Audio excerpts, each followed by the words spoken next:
Welcome everyone to the afternoon panel, which is on public health and displacement, and I will be serving as chair for this panel, and I'm very strict. So I've asked the panelists to speak for about 15 to 20 minutes, and then our discussant, who's going to sit where she can see the slides, Linda Cook, will have 10 to 15 minutes, and then we'll open it up for discussion. We're going to go in a slightly different order than the names are listed here. Melani Cammett, Professor Melani Cammett, she's an associate professor here in the political science department at Brown, and she's currently on leave this year at Harvard, is going to kind of give us a bigger picture, a picture of health systems in the region. Then we will move here to Adam Coutts, who's going to talk about the focus in on this health situation of Syrian refugees and internally displaced people. And then we will turn to Yasser Munif, who will talk about what things are like on the ground right now in a particular Syrian city. Yasser is a scholar in residence at the Institute for Liberal Arts and Interdisciplinary Studies at Emerson College in Boston. And Adam is a researcher on public health and social welfare based in Britain at the University of Cambridge and in Lebanon. And all of our panelists today have very significant and impressive experience in the region. So this should be a very interesting discussion. So Melani, we'll start with you. Squeeze out. I don't know what the best. Okay, I'll put it this way. All right. Great. Well, I'm delighted to be here. I'm sorry that I wasn't able to make it for the earlier panel, which I understand was really excellent. So I'm going to talk just generally about how Syria fits into a sort of understanding of health systems in the Arab world.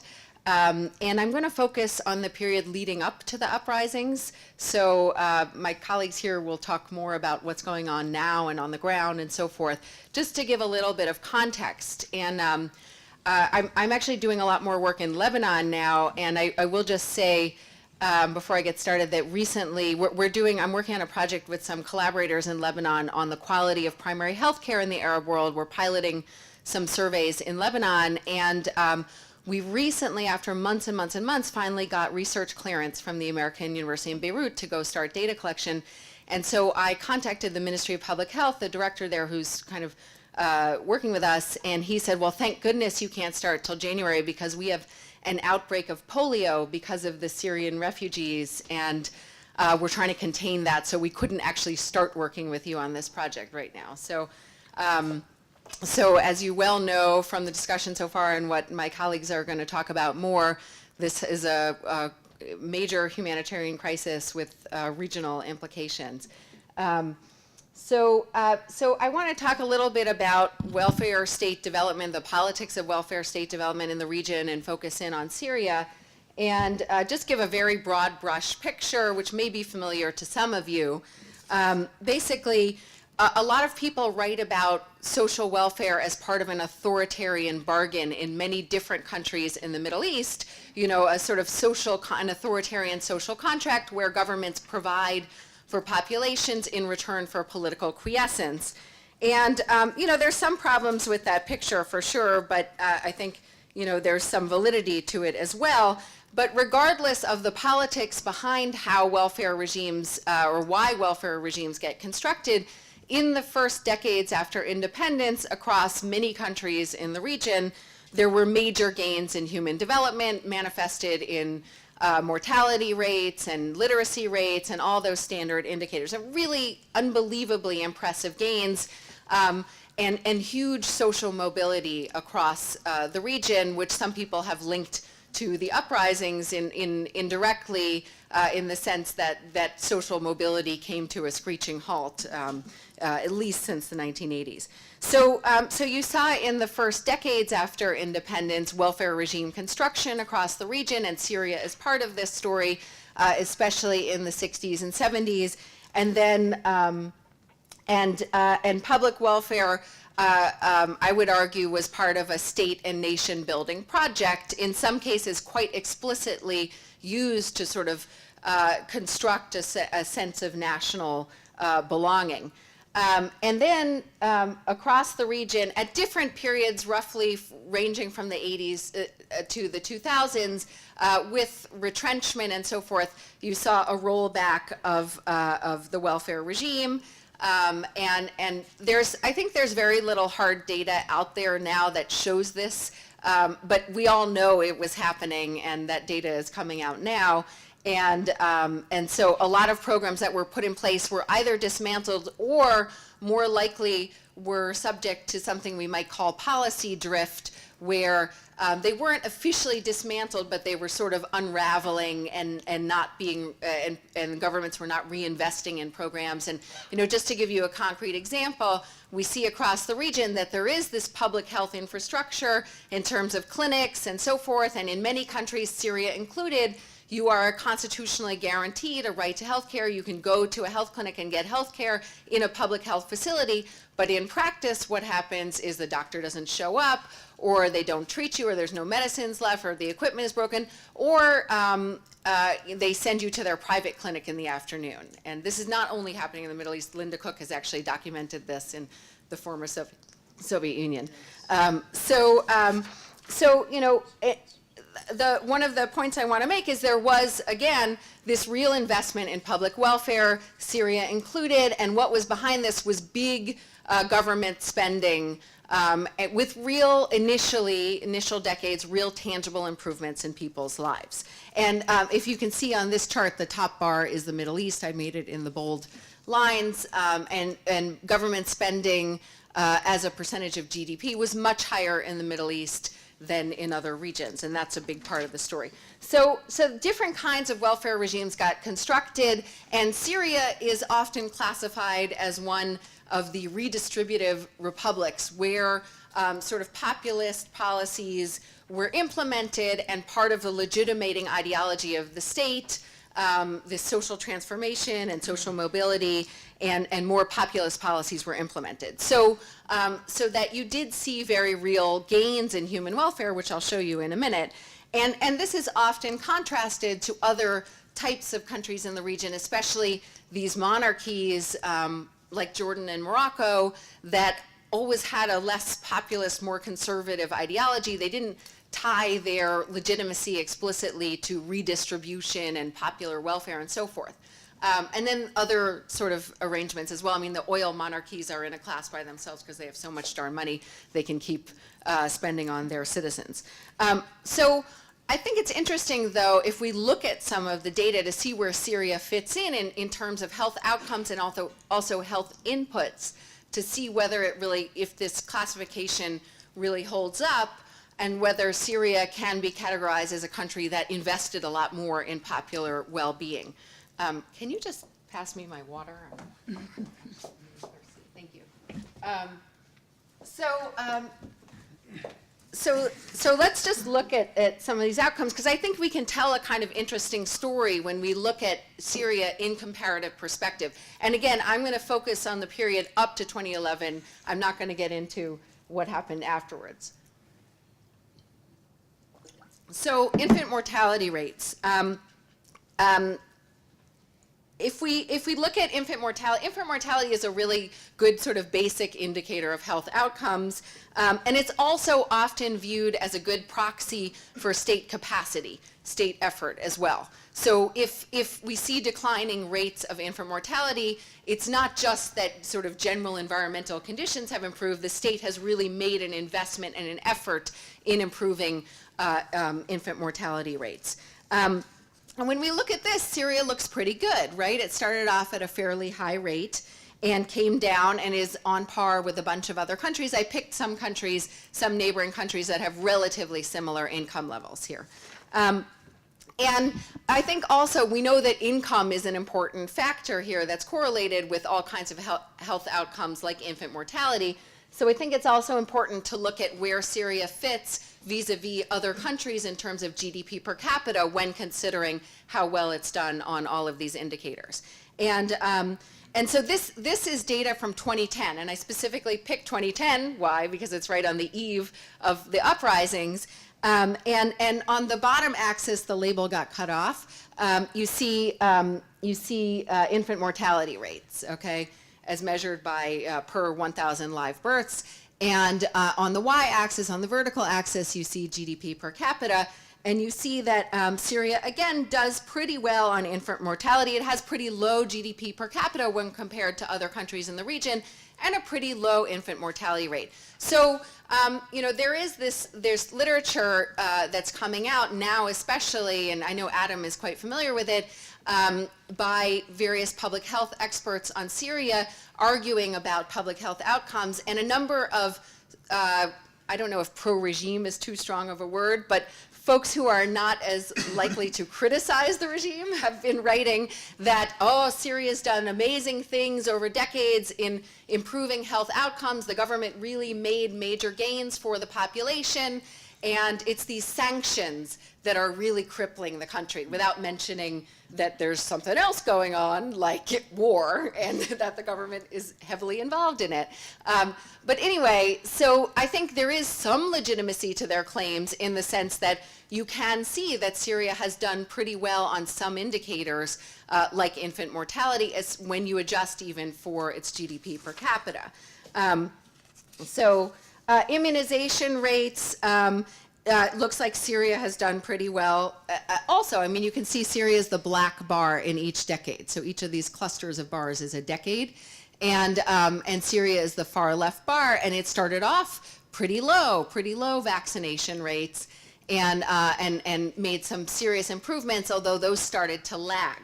And certainly dropped a little bit by the mid-2000s, which I don't think is coincidental, because that's a period when privatization started to really pick up in Syria, and you saw the rise of more private healthcare providers, and so forth.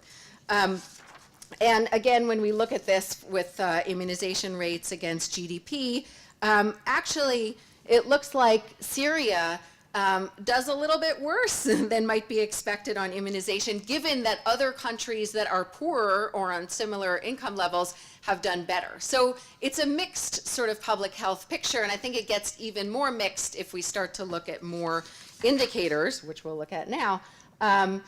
Another one I wanted to point to is public health spending as a percentage of GDP. So this is a really good, or sort of one quick snapshot at, asking the question, what has the Syrian government provided? I mean, budgets tell us a lot when we look at government priorities. And so has the Syrian government prioritized health? And the share of public expenditure on health as a percentage of GDP is arguably a pretty good indicator of this. And this shows that Syria spends relatively little on health compared to some of its neighbors, such as Turkey, such as Jordan. And I bring up the Jordan example. I think it's pretty interesting in particular, because if you think back to that typology I was just talking about, where Jordan is depicted as the conservative monarchy that has been more pro-private sector and didn't have that populist ideology, it's interesting that Jordan has invested in health so much more. And that's a whole other story. We can talk about it at another panel. Hopefully Jordan won't blow up, so we won't have a full-blown humanitarian crisis, and have a panel on that. So, I do want to make a caveat, because spending doesn't necessarily mean you have great outcomes. Just because you spend a lot of money on something doesn't mean your health outcomes are great. You can, have a lot of waste. There can be a lot of corruption, and so forth. I mean, Lebanon spends a lot on health, and doesn't have as much to show for it as it should, arguably. It's a very privatized system. Yes, I'm sorry, we are standing in the capital of spending a lot on health with not very good outcomes, so that's true. So, but it's still worth looking at, because it does suggest, what is the government prioritizing? Does it really want to invest in health? If we again look at this 2x2, where we have public spending on health as a percentage of GDP on the horizontal x-axis and GDP per capita, we can see that the Syrian government spends less on health than other countries at similar income levels.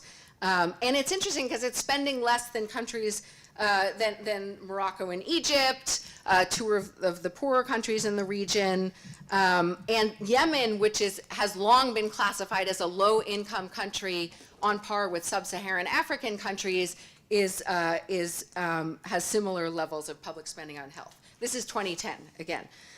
So it suggests that health was not a priority for the government, which again is interesting given that there was this populist rhetoric that was at the foundation of legitimizing the regime for decades. That obviously that rhetoric kind of started to unravel, as I imagine you talked about earlier.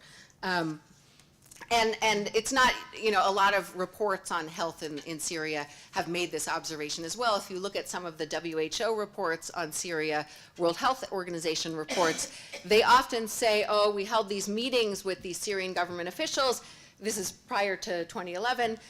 There's a lot of political will and commitment to improving health, but they're not spending, so they're not putting their money where their mouth is. And I think one of the most important things to look at when we're looking at how people experience their health systems is how much money they're spending out of their pockets. That's the best indicator of financial risk in a system. How much are you insured in case of a catastrophic situation?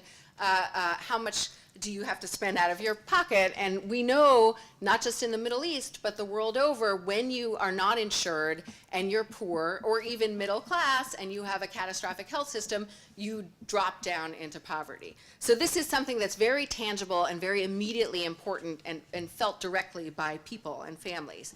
And so it gives a good experience of the financial risk of a population. And it shows that Syria actually has very high levels of out-of-pocket spending on health and has had them for quite some time. It dipped down over time, but then started to go back up again in the 2000s. Again, that coincides with increasing privatization in the health system and in general in the political economy. And even when we compare it to other countries at similar GDP levels, out-of-pocket spending on health compared to other countries is high. Again, Jordan is a really interesting contrast here because they've managed to keep out-of-pocket spending lower than a lot of other places and other countries as well. I don't think it's fair to compare so much to the Gulf countries, the oil-rich countries, because they just have a whole different, set of budget constraints and so forth. I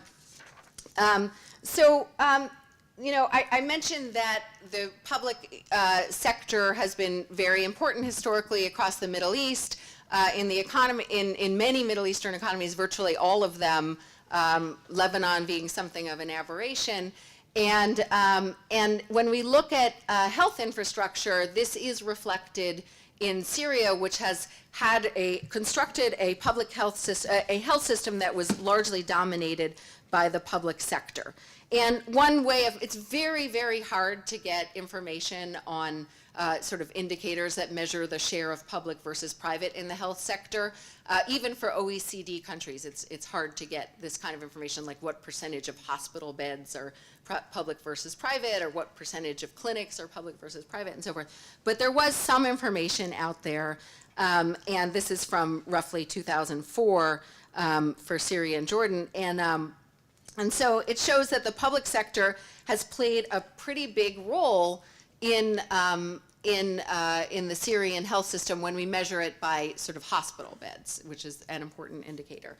But again, the contrast with Jordan is really interesting because the Jordanian health infrastructure is at least as much dominated by the public sector as well, and very interesting because Assad Sr. in particular had a rhetorical commitment to redistribution, and as I've mentioned, there is a constitutionally guaranteed right to health care in Syria. That's also the case in Egypt and some other countries in the Middle East.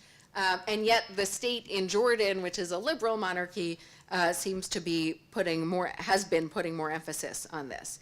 And this, of course, the contrast is really sharp with Lebanon, where you have a very heavily private-dominated system, and that's been consequential for how Lebanon is dealing with the humanitarian crisis and with Syrian refugees. It's a very fragmented system the health system, and so it's much harder to coordinate things. And you see different refugees going to different clinics, many of which are run by sectarian parties and religious institutions and so forth. So just to sum up, I mean, I think you get the major picture I'm trying to get across here, but you have very different models of welfare, and this is, you know, depicted pretty strongly in political economy literature on the Middle East, that you have these populist authoritarian republics that legitimize themselves on the basis of redistribution and social mobility, and Syria has definitely been an example of this, at least for the first few decades after independence, and yet health was not necessarily prioritized in the budget, and the health outcomes were sort of mixed vis-a-vis some of Syria's neighbors, you know, I won't go into a discussion of other types of health systems in great detail, but I think it's very interesting to contrast them given the rhetorical emphasis on populism. And I think, you know, obviously we cannot reduce uprisings to one single factor, and it would be very reductionist to say that economic grievances are at the root of, you know, mass mobilization and uprisings. But I think certainly living conditions and the deterioration of living conditions is part of the story, and we can see that people were experiencing great financial risk in Syria with regard to meeting their health needs, and obviously with regard to other elements of their life as well. So this is certainly part of the story, and arguably this is more important in the context of a place which rhetorically guarantees your right, your social rights. So to have these rhetorical commitments but not to experience them, I think is all the more of a contrast than in a place that never really guaranteed them in the first place. So thank you. Hello, everyone, and thank you, Bishara and others for organizing this conference. I was really looking forward to have this conversation about Syria without focusing on the geopolitical aspect of it. And I'm going to explain why. I spent 2 months this summer in Manbij, which is a small city or a middle-sized city in northern Syria, around half an hour from the Turkish border. And it has around 200,000 residents, plus another 200,000 refugees. And it was a very critical period of the Syrian revolution. It was a period when you had the violence of the regime growing and increasing. They were you know, shelling in the city almost on a weekly basis, and the city doesn't have any aircraft, anti-aircraft guns, so it couldn't really defend itself. We had to wait and hope for the best every time there were airplanes in the sky. And it was also a period when Al-Qaeda and Al-Qaeda affiliated groups were coming from you know, the north in the liberated areas and taking over all the liberated cities in that region. And so the revolution was really trapped in between those two powers. Sometimes we have a tendency to put Al-Qaeda and the jihadi with the revolutionaries, and I think that's a big mistake. And I think that's a big misunderstanding of what is happening in Syria. You know, we can talk about that. There are more and more reports now about the involvement of the Syrian regime with the jihadi, even before the Syrian revolution, with the assassination of Hariri and how they created, you know, Jund al-Sham, for example. Also, they released more than 1,000 jihadi 3 or 4 months after the beginning of the revolution. These jihadi became renowned, for those of you who follow and know what is happening in Syria. For example, the largest brigade in Syria, Ahrar Sham, is headed by a person who was in prison until the 6th month. That's June 2011, 3 months after the beginning of the revolution, and he was released. And now he's the leader of Ahrar Sham. The leader of Suqur al-Sham is also another person who was released, and that's, you know, another big brigade. We're talking about 9,000 in the case of Suqur al-Sham, 20,000 in the case of Ahrar Sham. And Allouche, some of you might have heard of him and know who he is. Some some people believe that he is heading around 50,000 fighters right now. He was also in prison until the 6th or the 7th month, and he was released. And so you wonder why those people were released and why the Syrian regime kept thousands and thousands and tens of thousands of peaceful activists who are still in prison, who were tortured, who were killed, and yet released those jihadi. And so, you know, I'm against any type of conspiracy, and I don't think that they are receiving any orders from the Syrian regime to do this or that. But oftentimes their interests overlap, and they are both killing and undermining the regime. They are killing and torturing many activists. Just 2 weeks ago, I lost a friend in Raqqa who was killed by Al-Qaeda, not by the regime. He was found in the morning with his hand tied behind his back and 2 bullets in his head. So this is the type of situation that we are facing. The revolution, I'm going to contend and argue, is still alive and well, despite all the violence and the tragedy that we have been talking about and seeing in the media and so on. But it's facing major challenges. So I spent 2 months in this small city with, it was really a very humbling experience. I had many conversations. I talked to many people. And people had dreams, and they were talking about the type of society they wanted to see. And they were talking about reforming the institution that they have in the city. And they were talking about you know, the type of institution that they wanted to create and reform and see emerge in their cities. So just briefly, and I'm going to digress here before explaining what's happening in the city, because I think that's important. That's really the theme of the conference. Why is the geopolitical reading so dominant, and why have we been discussing the Syrian tragedy only through that lens? And I think that there are a number of reasons for that. But very quickly, I think that what's been happening in the past 2.5 years, we've been seeing a lot of geopolitical analysis, and that could be critical or uncritical.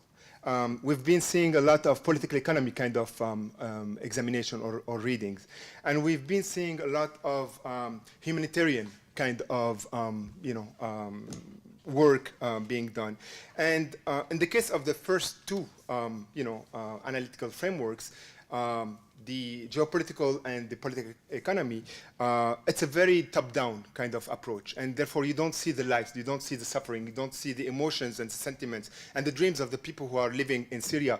Why do we have hundreds of thousands of people who are still demonstrating, until today? Why do we have, tens of thousands of activists and media journalists who are risking their lives just to write an article or film or get some information out there?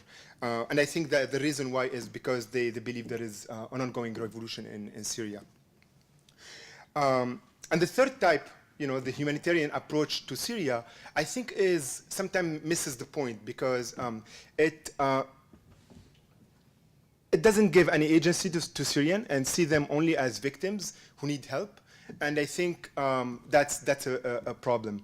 I'm not dismissing the very important work that humanitarian organizations and volunteers are doing, but I think that we have to have a political reading of that work. It's not just victims who need help. It's an entire population who is revolting against a despotic regime. And that's an important narrative that we need to really emphasize. It's important not to equate the two sides and say, well, they're both evil, they're both committing crimes, they're both killing innocent people, and stop there. I think there is a very important responsibility. It's an imperative that we have, a different narrative. And I'm going to propose a different way to approach the Syrian revolution. And I think in that regard, Henri Lefebvre's reading of the abstract space and the social space could be very helpful here. Henri Lefebvre thinks that there are different ways to conceptualize space or society. On the one hand, you have the abstract space, the space that technicians, bureaucrats, strategists, people who are in power have a tendency to impose on their societies. It's the space of the map. It's the cold space that is produced behind closed doors. It's the space that the powerful really conceptualize. And then there is the social spaces, the spaces that are produced by the people, a combination of thousands of spatial practices that people day in and day out produce to see another form of society emerging. And I think there is a tension between those two spaces, the abstract and the social. And my purpose today is really to focus on that other space, the social space that is being produced in Syria by activists, by revolutionaries, and that we don't see really enough in the media or in political debates and discussions about the Syrian revolution.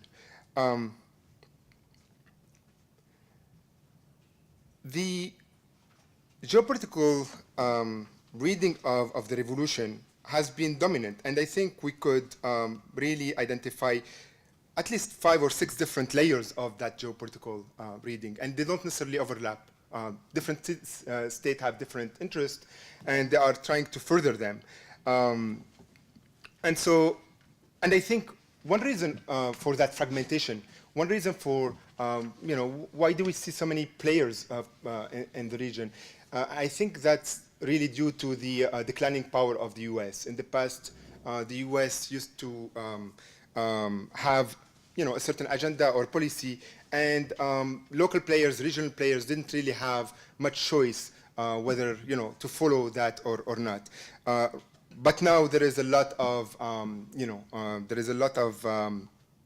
margin, and the local players have a tendency to further their own agenda and pursue it because the U.S. doesn't have the same power it used to have 20 or 30 years ago.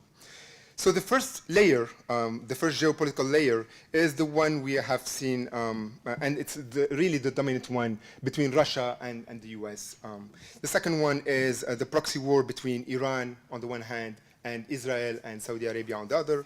The third one is between Al-Qaeda and jihadi group and their infidel enemies on the other.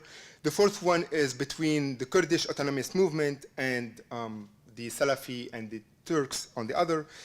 The fifth one is one between the global non-alignment movement and some leftist, anti-imperialist intellectuals and their enemies. And finally, the sixth one is what we have labeled the civil war, which is between the Syrian regime and its opponent. And each one of those is really using the geopolitical, the top-down, the mapping of the conflict to really further their interest without necessarily taking into consideration the aspiration and the lives of the hundreds of thousands of Syrians. And so my goal today is really to highlight that those social spaces, the spaces that I've been examining in Manbij and see emerging in Manbij. So Manbij was able to was liberated in July 2012 without any military confrontation. It was liberated through peaceful demonstrations, and the day it was liberated, the FSA, the Free Syrian Army, had 17 machine guns. There were 17 machine guns in the city. So it was really a peaceful liberation of the city. The security and the army left the city on July 17th, and from that moment on, the population there started governing their city. Many people didn't have much experience with institutions, with how to run a city, how to make it function, how to provide to the population, and how to feed the refugees and house them, and so on. And so they've been learning a lot. And there was a fascinating experience in participatory democracy, in building political institutions, in trying to find the best way to have a voice in Manbij. And they created the Revolutionary Council, and there were 3 elections since then. In 1 year, they elected 3 Revolutionary Councils, because in the first one, the families and the tribes were overrepresented, and people didn't want that, and they wanted more activists and so on. And so we are now in the 3rd phase of that process. In addition to that, the Revolutionary Council is really the executive power in the city, and so they run really the city day in and day out. In addition to that, you have the Trustee Council, and that's the legislative power. And whenever people have a problem with any decision that the council make, they can go to the trustee and discuss whatever problem they have. The trustee has around 600 people, and they have weekly meeting. I've been attending, I attended all the meetings that were taking place during my stay there. And oftentimes we had airplanes in the sky, during our discussions. So people were ready to, ride their bike and just go away from the area. Because there were informants who clearly told the regime when those meetings were, and sometimes there were airstrikes not very far from that region or that area. And so oftentimes, they were discussing the best way to implement a measure, or how to include women, because women were excluded from that process. And that was, a big problem. Manbij is a very traditional city, very pious. I won't say it's Salafi, although the Salafi are gaining ground there. But it's a very pious city, and so the feminists, for the most part, are women who are veiled from, top down. I talked to a radical feminist, surprising, and I could see only her eyes.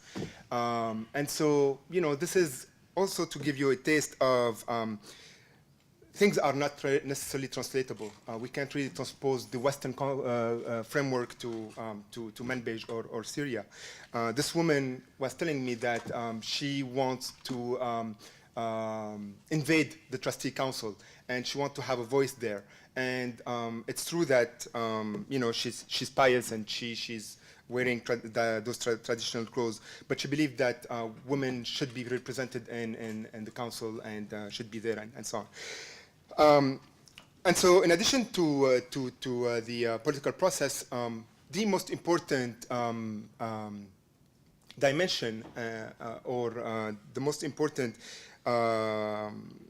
institutions in the city were the mills, and so there were big, or some of the largest mills in the city. They could grind up to 500 tons of flour, and that could feed up to 1 million people. And so that was really a strategic institution. And the regime tried to destroy them several times. And so there was always talk about how to protect the silos and how to produce enough bread, and the fear of starvation, and coordinating the flow of the wheat from other cities and so on. So that was really central, and I wasn't expecting to see that. The talk about bread is the everyday talk. That's what people talk about. They don't talk about Saudi Arabia. They don't talk about imperialists, conspiring. They don't talk about what the Israelis are doing. They were really talking about how to provide bread and how to avoid the starvation of the population and so on. And the mills were taken by Al-Qaeda at some point, and by Ahrar al-Sham, the 2 largest, military faction, and the entire city. There was an uprising, and they were able to liberate them twice, not once, twice. And so that, again, shows the power of that civilian aspect of the revolution that we don't talk much about. Oftentimes, we have a tendency, I think, to equate the revolution to the military aspect, and I think that's really detrimental to what's happening in Syria. I think that's just the tip of the iceberg, and I think that's a byproduct of the geopolitical reading I've been referring to earlier. I think that we miss a lot if we don't talk about what people are doing in their cities and how they are conceptualizing those institutions and how they're making them work and so on. So there was the mills, and there was the bread, and as some of you, I'm sure know, the regime has been targeting the bakeries, and so it was really dangerous to go and get your bread at the bakeries, and so the city put in place a quite elaborate network to deliver the bread in different region at different hours, and so people could get their bread from those specific points, and they were changing all the times because of the informants, who could bring the information and get those jets back and so on. And then there was the security, and that's the second most important point. Manbij was really a place where they were kidnapping almost on a daily basis. People were kidnapped. It was kidnapping by the bad factions of the FSA. And again, I think that it's important to differentiate between the different factions of the FSA. The FSA is a very heterogeneous body. We can't talk about the FSA as the Free Syrian Army. We can't really talk about the FSA as this, homogeneous body. And so people were telling me that 60% of the FSA was, taking bribes and putting checkpoints and taxing people who were crossing those checkpoints and so on. And only 40% was ethical. There were people who were protecting their neighborhood, and there were people who lost, family members and friends, and they joined the FSA to defend their city. And I think that the differentiation is very important. And so security was very important, and they needed to find a solution for that. And so they created a police force, and it was a very challenging process because the council, the Revolution Council, didn't have any revenues. They didn't have any budget to operate, and therefore they had to really struggle to get any type of donations. And finally, they started taxing the bread because that's the only thing they could do. They were asking people to pay £1 extra for every loaf you buy. And so that's how they were getting money, and they built a police force of 130 people who were finally were able to protect the city, and they were driving around, and especially during the night, to make sure that no one was being kidnapped. And the kidnapping really dropped dramatically. I mean, during my stay there, I heard about 2 kidnapping, as opposed to almost 2 or 3 kidnapping per day before that. And the police force was also very crucial to protect the court. They created also a very important, that's one of the important institutions, because there was a lot of chaos, and people needed some kind of a legal system. But again, it was tricky because there were the religious establishment who wanted to impose al-Sharia, and you had the secular lawyers who wanted to have a type of legal system that would get rid of the Assad regime traces from the legal code, but keep it because they thought that you can preserve some of it. And so there were very interesting discussions going on between al-Sharia and the sheikhs who didn't know anything about the law, and the lawyers. And there were real political forces on the ground and demonstrations on both sides. So that was also a very important institution. And as long as they didn't have any police force, they couldn't really come up with any kind of real powerful court that could make any kind of judgment and be able to back them with force. So the creation of the police force was able to solve that problem. And then there was the very lively media institution. Journalists were just emerging left and right. There were 5 newspapers in the city, and with different political tendencies, from the far left to the religious pious groups, and they were trying to report what is going on in their city. Unfortunately, more recently, the Al-Qaeda affiliated group have been either jailing some of them and killing some of them and torturing them. So some of them left the city. But for the most part, they've been doing a quite incredible job, and their newspaper can be read in many parts of Syria. Manbij has actually one of the most successful media experiences that was celebrated in the city. People were proud of it. I think I'm going to stop here, and I'm willing to elaborate on many of those questions, but I want to just, again, emphasize the importance of really putting much stress on the civilian aspect of the revolution and try to stay away from the military, because that's not the revolution. I think that's just one part of the revolution.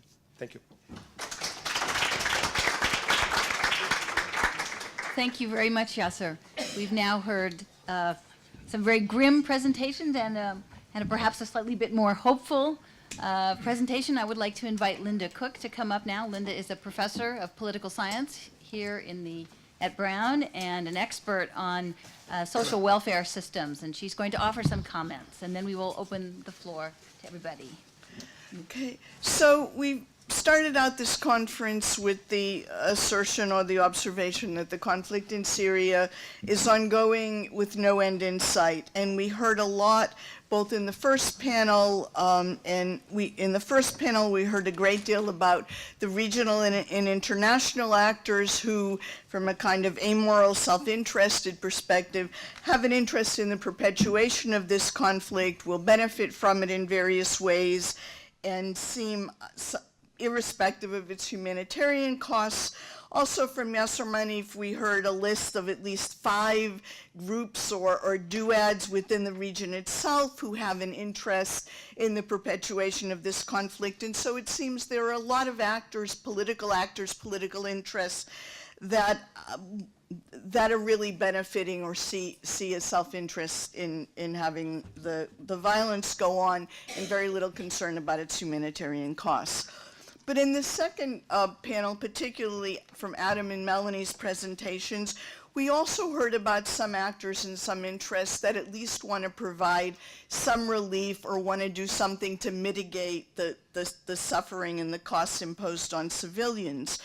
And so, but one of the things we observe in studies of international organizations, international and national non-governmental organizations that try to engage in humanitarian and health-related interventions, is that it's hard to do good. And it's hard to do good even in stable states whose problems are simply poverty and an absence of sufficient resources. It's even more difficult to do good in conflict situations. What I'm going to say now I'm not endorsing, but I just want to present it to you. There are arguments made in the political science literatures that humanitarian intervention in a conflict situation is that it is impossible to have a humanitarian intervention without either contributing to the perpetuation of the conflict or contributing inadvertently to the resources of one side or another. There are claims that no resources that are brought into a conflict can ultimately be neutral, that either they may inject resources that are used by one side or the other, so money or food aid is stolen, and one of our panelists observed that some of the groups are using food as a motivation to recruit people. Any resources there's also an argument that resources that are brought into a conflict may perpetuate the conflict, that mitigating the costs, in fact, makes it more viable for the combatants to continue fighting. Nevertheless, humanitarian organizations, I think, have to and should try to intervene in these situations. And when they do that, as they have in Syria and among the refugee populations in Lebanon and elsewhere, then we confront another set of problems about how well those organizations work. They are also self-interested organizations, NGOs and INGOs, and Adam points out to you that there are problems that they tend sometimes to compete with each other. They won't coordinate. They have a negative or toxic effect on local NGOs. They duplicate services. And so I think one of the practical questions that we can ask here in this really awful situation is what the humanitarian organizations, international and national NGOs, what they can learn and what we can learn from other refugee crises and other other emergencies from earlier interventions. I don't know how much analysis there is, but one thing that I think would be useful to do would be for the organizations that are working in this context to take some time to step back and try to look at the lessons from the post-Rwandan genocide refugees, from emergency situations like post-tsunami in Haiti, where there's also massive destruction of infrastructure. And I know from listening to some other lectures that there are lessons, there are protocols, there are norms that may be useful to make humanitarian interventions more effective. Some of them, Adam has suggested, setting up field trials of existing interventions, but looking at what can be learned from other humanitarian interventions and at least using the resources that are available in the organizations that can do something to mitigate the suffering in the most effective possible ways.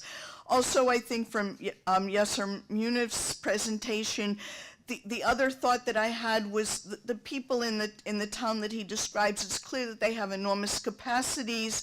A number of the panelists have talked about the importance of the agency of the Syrian people. And it strikes me also that in these refugee camps in particular, where there are concentrated populations, to somehow tap into the capacities of these people for self-organization and self-policing and self-provision, and to try to help people get together the resources to use the capacities, professional, whatever they have, to school children, to organize in the refugee camps around the capacities that the Syrian people have, assuming that this may well be a very long conflict or even a medium-term conflict. Those are simply thoughts on how we might make humanitarian intervention a little bit more effective. Just one other point on Melani's paper. Since I am a political scientist, I have to look a little bit more abstractly at these comparisons. What struck me from Melani's presentation, and also reading her PowerPoint in advance, was she had a slide up there at the beginning that showed you all of the MENA regimes and their different approaches to healthcare and how much they provided, how much the state provided, how much they privatized. And I was struck in her three groupings that the group that had what she initially classified as redistributive republics, that is to say Syria, Egypt, Tunisia, which initially distributed quite broadly and then, for a whole variety of reasons, cut back, stopped delivering, informal privatization began. Those were the regimes, Melani refers to this a bit at the end of her presentation, those were the regimes that had uprisings, that had popular mobilizations against them. The regimes that never provided much didn't, and of course the oil regimes that provide very generously to their citizens, at least, also haven't had uprisings. And so I think we've talked about a lot of the contributing factors to this conflict, the behavior of the past regime, the reason, the motivations of regional and international actors. But here again, I think the welfare situation and the distributive distributive politics within these countries have also been important to the rise of popular movements in their internal politics. I want to say just one more thing, not as an apology, but just a bit in explanation of the informalization of these healthcare systems, which Melani also referred to quite a lot.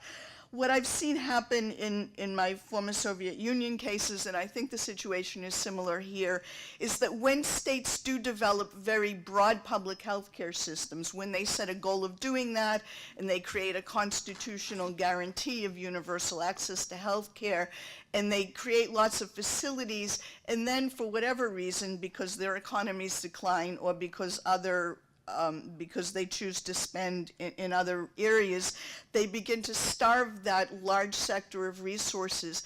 healthcare workers fall back on informal payments and informal privatization as a survival mechanism. And not all of them do that. Some of them exploit their skills, but some of them simply find themselves in situations where they cannot live and support themselves. They have the professional qualifications that they've gained in these systems, and they're trying to simply craft survival strategies, as are so many other people in Syria. I think I'll end on that note, except to say that this evening I'm going to see Waiting for Godot, and I think that after today, it will not even seem like a very serious play. Thank you, Linda. So I would like to invite questions from the floor now, and would you direct your question at a member of the panel? And in the back, Mike. Thanks. This question is for Yasser. Thank you very much. I really enjoyed all of the presentations. When you gave your talk, you sort of mentioned three factions which might overlap and might also be distinct. So I would sort of be curious about the interplay between them. On one hand, you have the groups like Ahrar al-Sham or the al-Qaeda-linked groups like Jabhat al-Nusra, the sort of armed faction of the Syrian resistance, or the, I know you say it's distinct from the Syrian resistance. Then on the second hand, you mentioned when they were trying to discuss about how they were going to reform the legal system, a group of sheikhs who are advocating for Sharia and Sharia courts.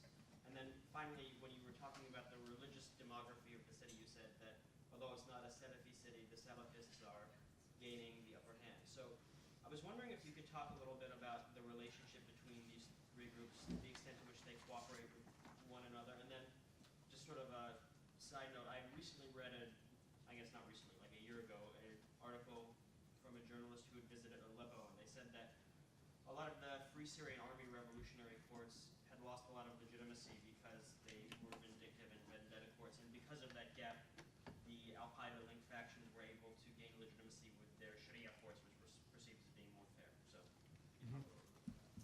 Yeah, sure.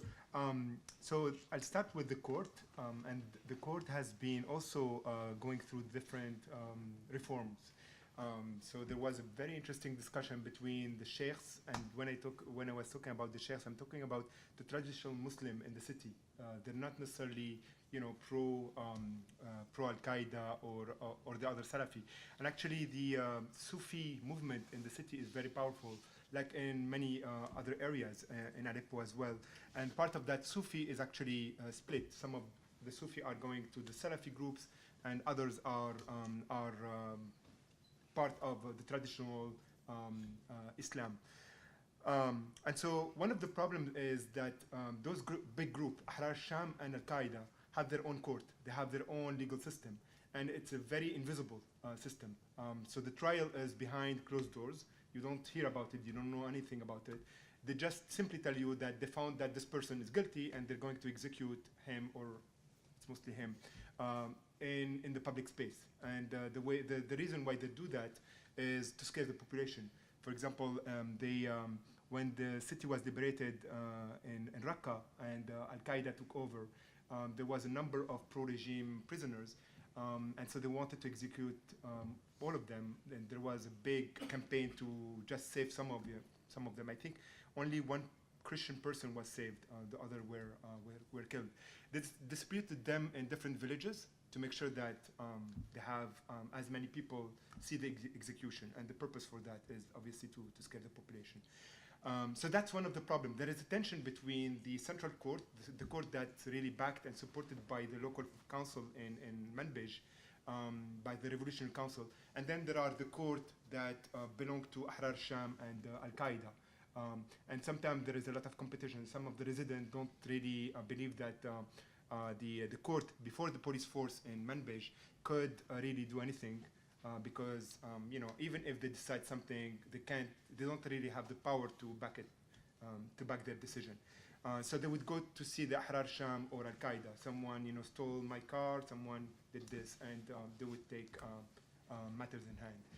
So that's one aspect. Your other question was about the different factions, and I agree. I think that there is a migration from the FSA to Ahrar Sham and other Salafi group, and sometimes Al-Qaeda. And I think part of that is deliberately done by the Saudi and the Qatari and some Turks, the Turks, who are funding some of those Salafi group. And therefore, the fighters need really weapons, and they need salaries, and they need food, and so on. And so there is that type of migration going on from the FSA. And while others are still trying to preserve whatever they have. For example, I did an interview with a person in the city, and I know that for a fact because I asked other people, and they confirmed. He had a building with 8 apartments. He sold the entire building and gave the money to the FSA because he believed that there was a need to support them, and the other Salafi group were taking over, and that's what he was doing.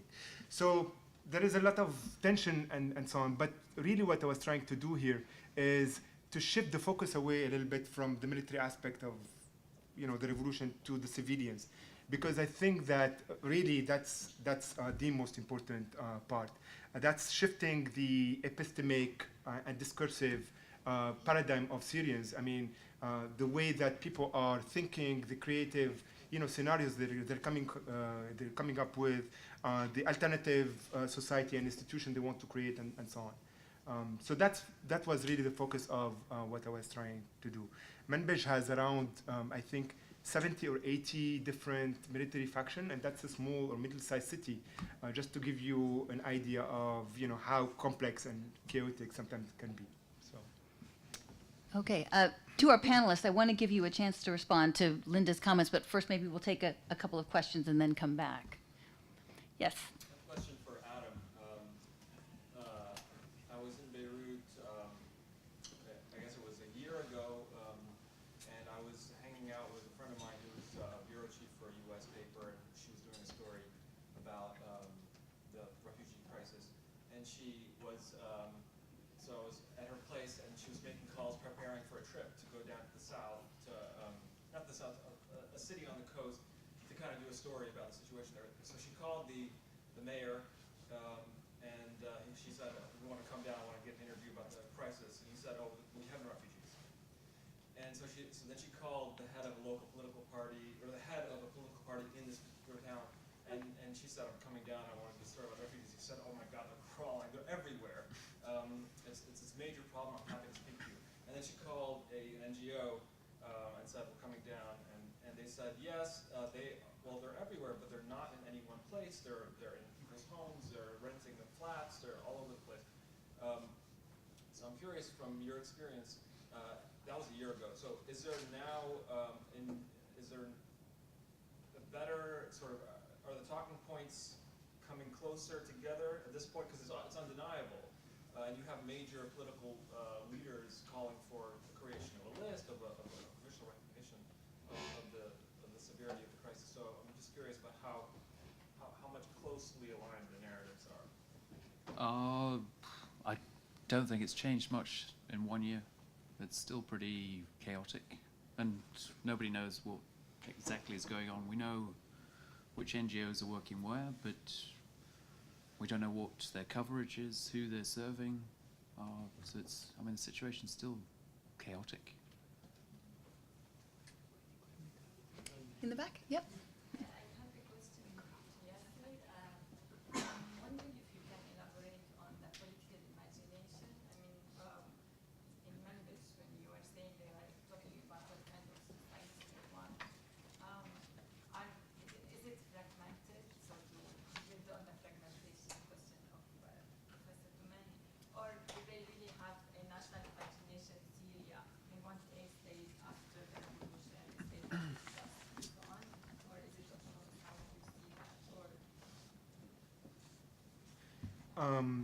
So once we decided that we disagree on Islam and their pious life, and because that was really dominant in the beginning, they wanted to talk about Islam and some of my informants, and they wanted to talk about the caliphate and so on.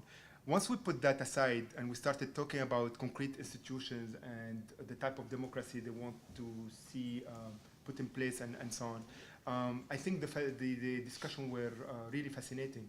I mean, every time I would go to the Revolution Council, it was just like an ongoing conversation about, you know, Article 7 is inappropriate because we're excluding this group, and we got complaints about that from, you know, this group and so on. And there was an insistence of representation. The question of representation was very, very present. You know, how are we going to present or represent the Kurds? And because the Kurds are more and more distancing themselves from the Revolution Council, and they're putting, you know, those parallel institutions in the city. They have their own police, they have their own cultural center, and so on. How are we going to include them? I think we should, you know, someone was saying that we should get rid of those token Kurds we have put in the beginning, and have a real conversation with the Kurds and see, you know, how can we solve some of the divergences we have and so on. So, I mean, it was happening at so many different levels, and it was very practical. It was about some of the problems that they were facing. To give you one example, whenever there was a power cut, they needed this specific truck that could detect the power shortage underground, and the truck was available only in Homs and in Raqqa.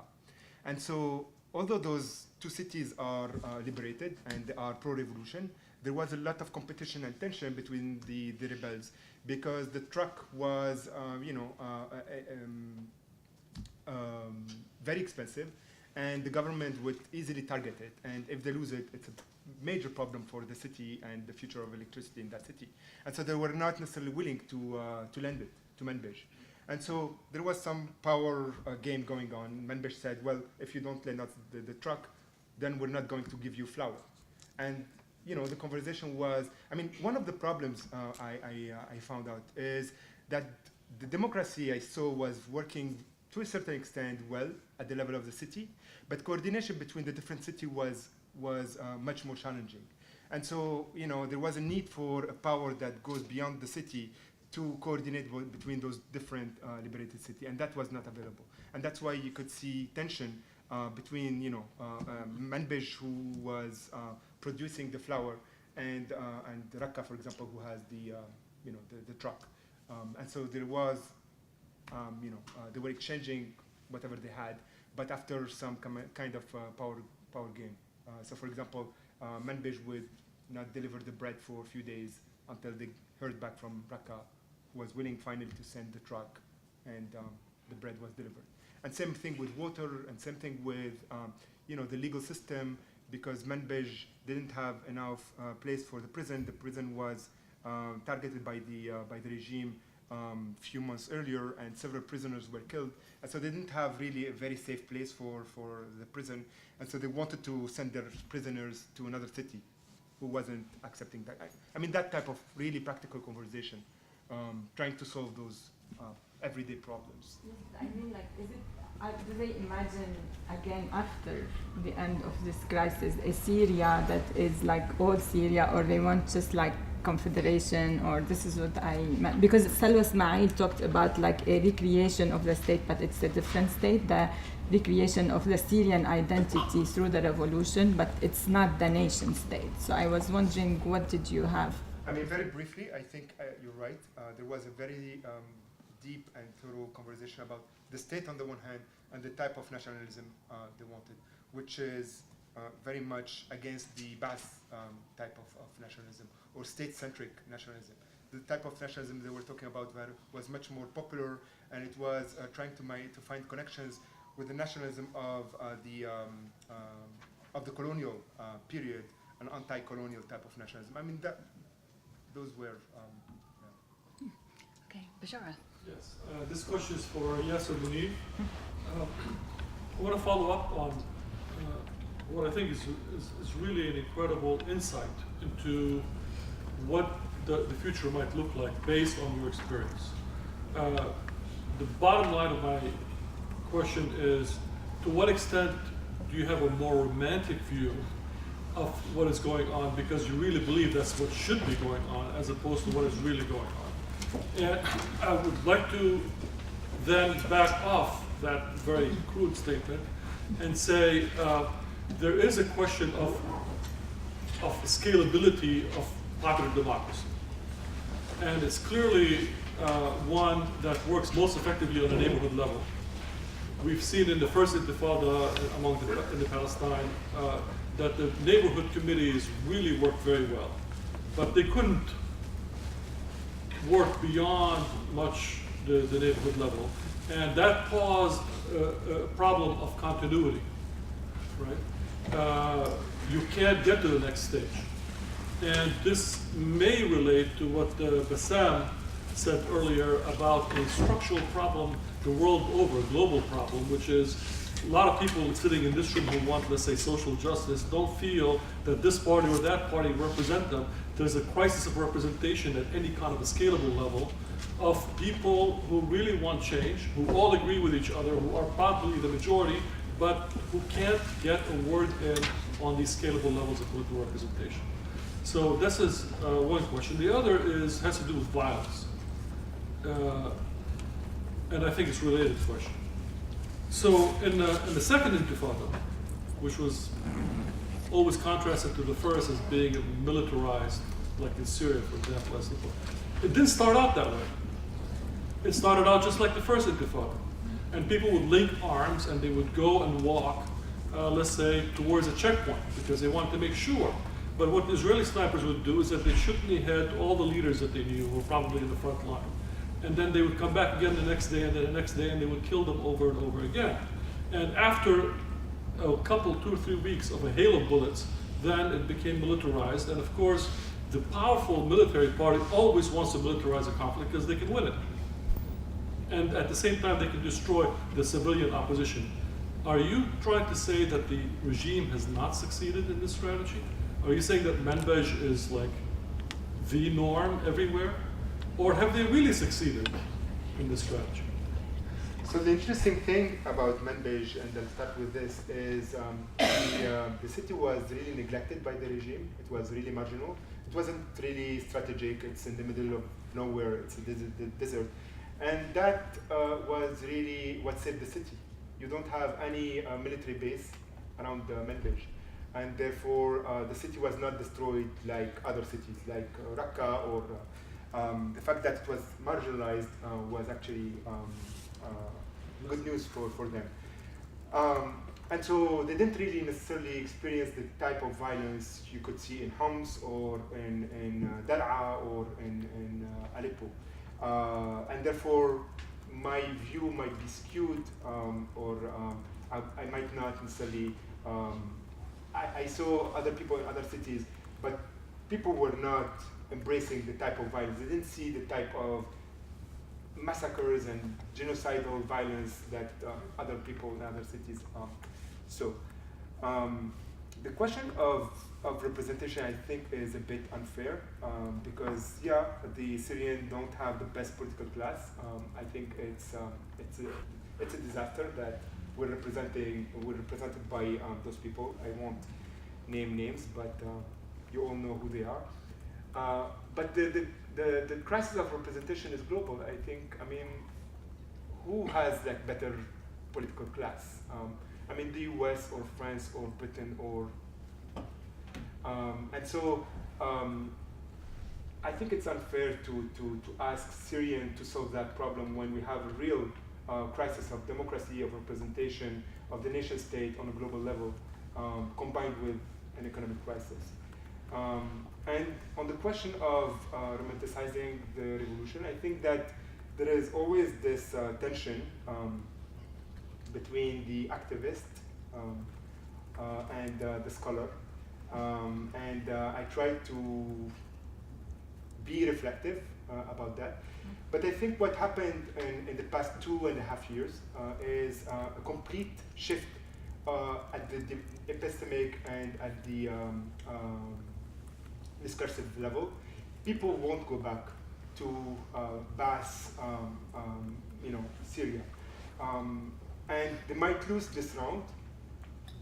I think that there are good chances that they lose this round, but I don't think that they will necessarily lose or fail to achieve whatever they rose up for. 2 years and a half ago. So I think what Daesh or Al-Qaeda is doing in northern Syria has been extremely detrimental to the Syrian revolution. And I have many friends who are extremely courageous and who were able and willing to face the regime, even when there were black bullets and machine guns and so on. And many of them, and many of their friends were killed. And now they are leaving Raqqa and they're leaving Manbij because Al-Qaeda is just horrible. And at the same time, many of those people are drawing graffitis in Manbij and Raqqa. For those of you who have been following the Syrian revolution, this is simply put, and it's a bit simplistic, but the Syrian revolution started in Dar'a with graffiti. And so those same graffiti are re-emerging in Raqqa and in Manbij. And people are saying, well, this is the second round of the same, with a different ideology. So people still have hope, but I don't know if they necessarily have the capacity. And many of the leaders of the first generation of leaders were killed or tortured or put in prison or left. So I think it's much more challenging now. Thank you. Amy. Yeah, my question is also for Yasser, and it kind of follows on what Professor Melani asked. I mean, I think you're right that it's important to look at or to try to shift the dialogue from a sort of discourse of militarization, etc., to look at the social forces that have actually created and started the uprising and to which the military is responding. But at the same time, the issue of security is obviously important, and I think what you were saying about the police is fascinating, because I think many people are now realizing, scholars are realizing that I think something that has been ignored is the role of the police, not just in Syria, but Egypt, Tunisia, Bahrain, etc. And I would just be curious to hear more about how this police force in Manbij operates. I mean, who belongs to it? What happened to the old police force? In Egypt there were Legan Shabea that were created, the popular committees during the first uprising against Mubarak, and that continue to exist until now in some cases in different neighborhoods that protect neighborhoods and that so there wasn't just, in Egypt, this assault against the police and hundreds of police stations all across the country, but the creation of a new sort of popular security from below in the form of these popular committees. And I'm just wondering, do you see any, how... So the idea of the police was put on the table by this activist who came back from Switzerland and who's from a very wealthy family. And he left everything in Switzerland. He was at the university there, left everything and came back to Manbij and started working there. And he thought that it's very important to have a police force. And so he had his connections with businessmen. He tried to fundraise and get enough money to put this police force in place. And I remember I was there since the beginning and until the first day of the police was functioning in the city. I remember the first meeting, he was there. He's 21 or 22 years old, very young, but very charismatic and he's a dreamer. He said that we want to recruit the most ethical people in the city. And we rose up against Assad because we want a very ethical police force. We can't humiliate people. We need to protect them, protect their dignity and their freedom. And therefore, that's important. And people started laughing. I mean, you had like older FSA fighters and the tribal families were there. And people started laughing. They weren't taking him seriously. And he raised his voice and was able to impose that. And that's how they recruited people. And so they were asking about the most ethical people, people who were known in the neighborhood and so on. And they were able to construct that force. But not many people know about it. And the reason why, and that's true for many projects that were happening in Manbij and other places, is because of the informants. Whenever you're doing something good for the city, the regime comes and they bomb you. For example, the free teachers had a meeting and they said we want to raise the school attendance from 20% last year to 80% this year. And that was during the summer. The schools were either closed or were a place for the refugees. 2 days later, once they started working on that and how to put students back in school and so on, the regime sent the airplanes and they bombed 3 empty schools. And that was a message to Manbij that don't even go there, don't think even that you could do that. And so they were trying to really spoil the life of people in the city. I mean, one of the interesting things is that, and not many people know that, the government or the regime doesn't go to Manbij or Raqqa to really drop bombs on Al-Qaeda or the FSA. Those are, I mean, if you want to be safe, you go to the security square in Manbij or Raqqa. Because for the most part, those are not the target of the regime. They go and bomb the bakeries, they go and bomb the schools and so on. And this is to go back to, sometimes, but this is true. I mean, if you go to Manbij, you're gonna see that the bakeries have been bombed and schools have been bombed and so on. The FSA headquarters and Al-Qaeda with a big, flag and a big cultural center, a wonderful cultural center that they took over, are very safe. They have never been targeted. Did I answer your question? I'd like to take advantage of my position here as chair to ask a question, and this is to Adam. First, just a quick question. Is it your impression that hospitals are directly targeted as a kind of strategy of war? And the second question is, I want to go back and pick up on Linda's comments about humanitarian assistance. I mean, there's the paradox of humanitarian assistance, which is, on one hand, it's always undersupplied, and at the same time, in the act of supplying it, there are always negative externalities, as the economists would say. Negative consequences, which may include worsening the situation or bolstering one side against the other. And so how do you, where do you position yourself in this paradox or in this challenge? On the one hand, you describe the great need for more humanitarian aid. On the other hand, you call for more study, better coordination. We need to know what's going on the ground.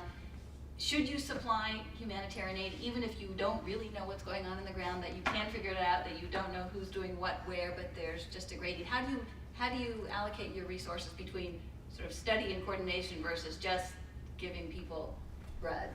And how do we make sense of that? Where would you come down on that? Well, just immediately responding to that, I mean, what hasn't been done in the Syria crisis is to do these rapid assessments on the ground in Lebanon and try and also do them inside Syria. Can you guys hear me? So I mean, the response is not evidence-based at all. It's just sort of go in and blanket humanitarian response, which the money goes down drains in Lebanon. So I mean, sort of the logical approach would have been what they learned from other previous crises is you do the needs assessments first and then. Did people actually learn that from Iraq? Did they learn? Is that a lesson people learned and are failing to apply, or did they not learn it, or did they learn it but they're unable to apply it? Well, yeah, I mean, I was going to responding to Linda as well. I was going to say that from Iraq, organisations like UNHCR, I don't really see what they learned.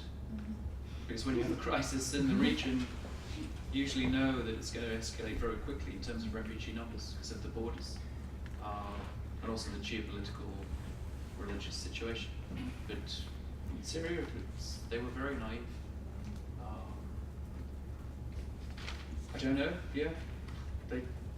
maybe Alex from Munif can help out. You want to say something about that? How can I say? My focus in my work is on development, not humanitarian. I think that humanitarian always has problems. The same people who are organising from UNHCR, and you're not talking about one organisation, but the same people who are organising the assistance in UNHCR today were also the same people who were in Rwanda, who were in Iraq and other areas. So it's not that they don't learn. I mean, they have lots of learning experience, but perhaps that learning experience is not particularly appropriate. Yeah, I mean, it's sort of institutional, there's no institutional learning. I mean, the vaccination program should have taken place 2 years ago. But, I mean, it didn't. So, Well, I just wanted to add something to that, which is, I think echoes a point that Alex just made, that I think that there is some variation in the context that's quite important. I've heard people in the donor, aid community talking about this with respect to Syria recently, saying that, they all know they have to do these rapid needs assessment. That's a standard tool that they know how to implement. But, not to give everyone a free pass here, but I think that each one of these crises has its own distinct dynamics, and that there's a particular dynamic on the ground here that actually makes it difficult for organizations to get into spaces and do the kind of data collection they need. Can I just make a point on that? Most of the organizations do their own needs assessment. In the context of Syria today, they have no ability to do their work in secure areas, but they are not very good at subcontracting that work to national or local institutions who are very more capable than they are of doing the assessment on the ground. And that, I think, is the problem. It's this they create silos that they don't have any community participation across the board. And that's where inter-donor coordination would be great, because there's no need to replicate that data collection. If there's better coordination, then but they end up competing with each other. And that's the, yeah. Okay. Let's see, I had right here, this gentleman, then okay. You. Okay, you're next. Realizing that the situation in Syria is not going to be resolved for many years, possibly, and that the country, the infrastructure, the social aspect of the country, the internal medical needs, and society itself has been decimated. What has happened to this generation of Syrians, and what do you foresee? How do they recover in the years to come?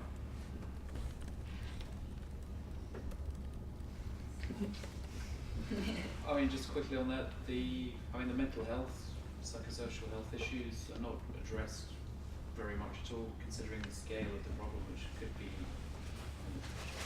4 million kids being affected, and half the refugee population are children, apparently. That leads, they're not treating mental health issues, or has security implications. People don't have jobs, are also depressed, more likely to join certain groups.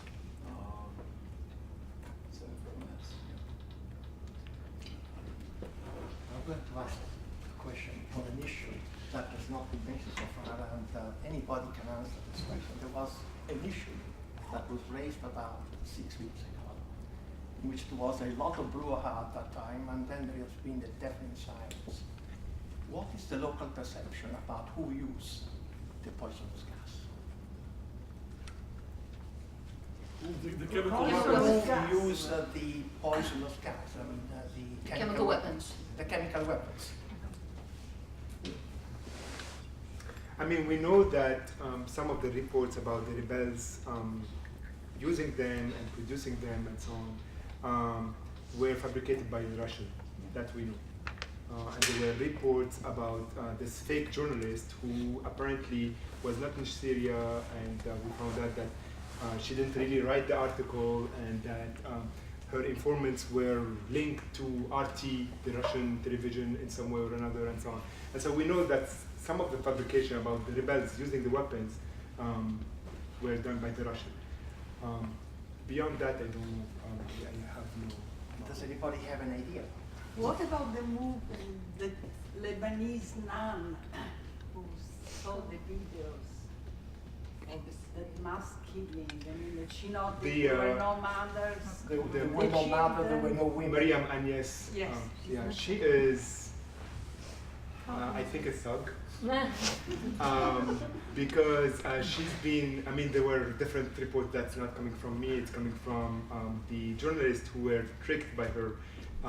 So, for example, the Spiegel had an article about the suffering of the Christian and how much Christians were massacred and so on. And the poor German journalist found that she was lying to him, and so he wrote another article explaining how much she was lying to him. She was also threatening some journalists if they won't go with her to certain neighborhoods and so on. She would ask the government to expel them from Syria or not to renew their visa. And so, I mean, she's involved in. Yeah. But some of these massacres were documented by Human Rights Watch. But if I mean, this nun is not. No, the massacre was documented, but not who They caused. don't know. No, the video apparently came Not out the agent. Yes, the massacre immediately. were documented. Absolutely. But there was a video, there was Human Rights Watch report. Do you know, there last was month a video showing which was provided minutes after No, but nobody said the who was the Portsmouth. agent, because there's been death inside. We're talking about which massacre, the August one? Yes, yes. With the use of chemical weapons. Everyone So I mean, was- that's, yeah, so, I mean, obviously there's some room for uncertainty, but the UN has basically concluded that it was used by the Syrian government, and you can look at the trajectories of the shells, right? Where the weapon landed and estimate the trajectory, and therefore you can estimate where it was shot from. And the kind of weapons that were used were kinds that were in the Syrian government arsenal. So, Mine was not very forceful saying this. so, yeah, You don't know if they had pressure, you know, from They the have right not pointed place. fingers. So there is still some uncertainty, but what is the local perception? My brother was in the area actually the night it happened. He was just visiting. He doesn't live there, but he was visiting with his family. I think he's crazy to do that. His kids are 2 and 5 years old. I was very, very disappointed with him. He did that. And he was planning to leave just before this happened, and therefore he had to stay because there was a lot of, chaos that night. And he was telling me that the government was losing ground. I mean, it's not true that the government was actually winning and they were liberating areas. They were losing ground, and they wanted to gain some territory just before the conference. The idea was that the Geneva conference was coming up in a few weeks, and therefore they needed some gains on the ground. And that was the idea. And they thought that since they used the weapons before, they could use them one more time without having any response from the US. And they were surprised by the But I think response. what a perception is that from Syrians is that why we focus on chemical weapons when hundreds of thousands more people have died from bullets and Absolutely. artillery. What, I mean, 100,000 people died from bullets, right? okay, I'd like to collect questions now, so we'll take about 3 questions here. Gentleman in the back there? This is for Yasser. Terminologically speaking, in terms of terms, what is the status? What is the status of the Syrian quote-unquote revolution in your view? I mean, I know this probably can sound abstract, but is everyone that is fighting other than the regime still considered part of the agents who are, in your view, part of the revolution, or is the revolution, in your view, confined to the parts that you actually are not saying are disappointing or doing a disservice? So are the groups that are doing a disservice to the quote-unquote revolution, are they part of the revolution while they're doing a disservice to it? And what does this do with this notion of revolution? I mean, revolution for if we're going to include all of them, revolution for what? If we're going to exclude the bad guys, quote-unquote, then what do we do with the third player? So you have the good guys engage in a revolution against the regime, and can we just like abstractly talk about this and jettison the third party? Okay, could you, I want to collect questions now. Let's take, great. I was just looking to ask you, what, in your opinion, are some of the other features and circumstances in Manbij that have allowed the community to create this sort of flourishing society relatively to the other cities in the area? Yes. I just had a clarification question for Adam's last slide. He had a point about making aid dependent on reform within the government, and I'm curious, how would you do that if the government isn't even, or I guess contingent upon social reforms if the government doesn't want the refugees to be there in the first place, or if they aren't acknowledging the fact that the refugees are there, they aren't even acknowledging the Palestinian refugees? How do you even, like, how can that even be a possibility? That's my... Was there one more question we'll take? Yes, quickly. Also for Yasser, had you visited Manbij before, and do you have a sense of how old, how well established? You described the habits of the city as very pious, and so some of them are turning to Salafism. How old is that turn to Salafism or political Islam in some cases in the so-called the northern liberated part of the country? How old is that?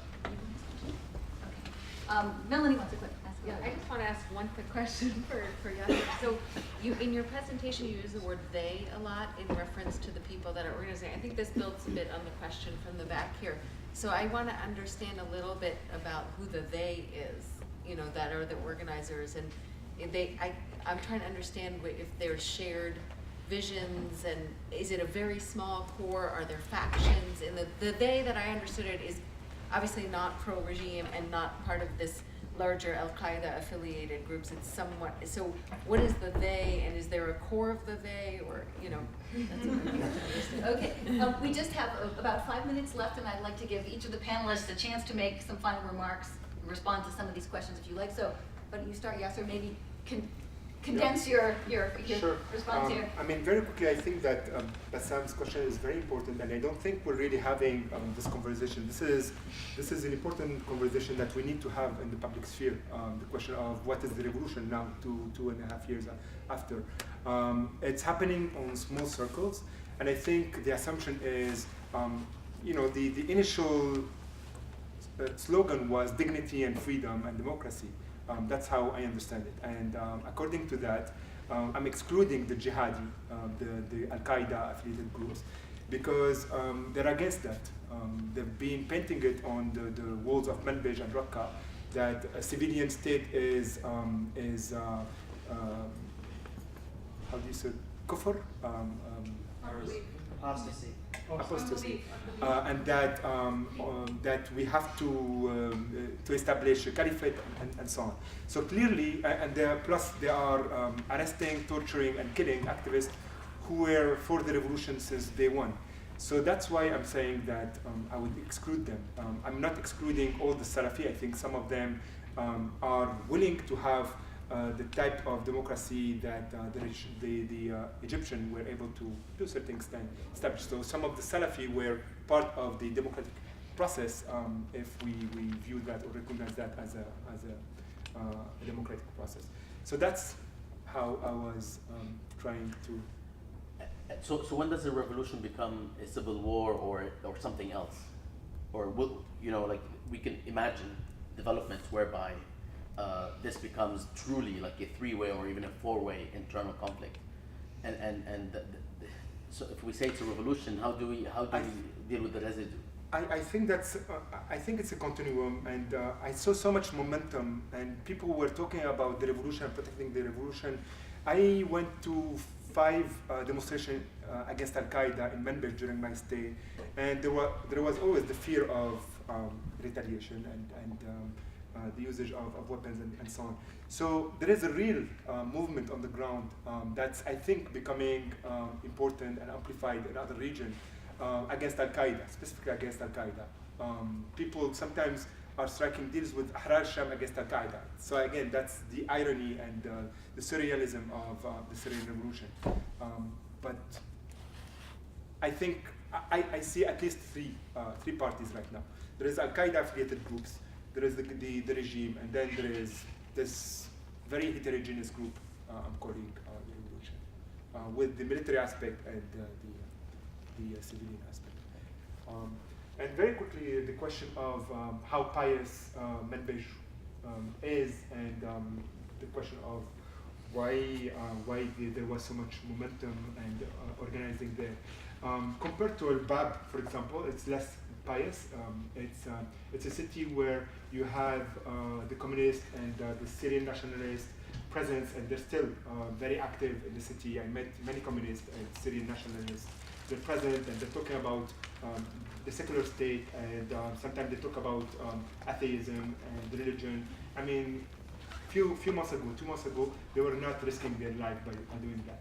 I don't know if those if things changed since then. But I also heard, and a lot of people talked about how intellectual Manbij is. I don't know if that's a myth but I think there is some truth to it.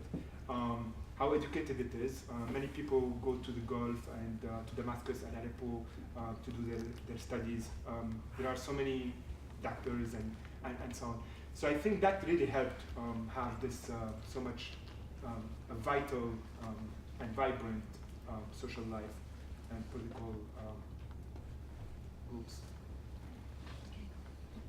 Would you like to? I don't know. On the donor funding, I mean, there are. There was a question for you. Yeah, it was on the donor. How do you make countries such as Jordan or Lebanon reform internally? Yeah, I guess the question was basically like, how do you make aid contingent upon social justice, like broader level social justice reforms, if they don't want to have that broader level integration, like if they don't want refugee aid to be integrated within this broader social justice network, how can you actually make aid contingent on these reforms practically? What would be for the refugee aid to reform domestic systems which benefits poor Lebanese, poor Jordanians, who suffer as much as Syrian refugees, and which also helps the refugee situation. When USA pour millions into Jordan, they don't see many returns on that. Yeah, but I guess my question is more in a practical sense. They don't, I mean, it's not like for Lebanon specifically, they want to acknowledge that the refugees are a problem. So I guess my question is, do you structure the aid in terms of, do you like, in the rhetoric in which you structure that aid, do you structure it in relation to the poor Lebanese? Do you target it, say, like, oh, this is for the poor Lebanese who are impacted by these refugees that don't exist? Like, how do you do that, I guess? Well, just tell them we're leaving and they might change their minds. I mean, funding now is trying to help both host communities and refugees. I mean, the refugees aren't going anywhere for the next few years, so it's in the interests of countries such as Lebanon to acknowledge, stop denying there is a problem. Otherwise, this is going to, well, it's already exploded. So. Well, there's a great research project for an enterprising student.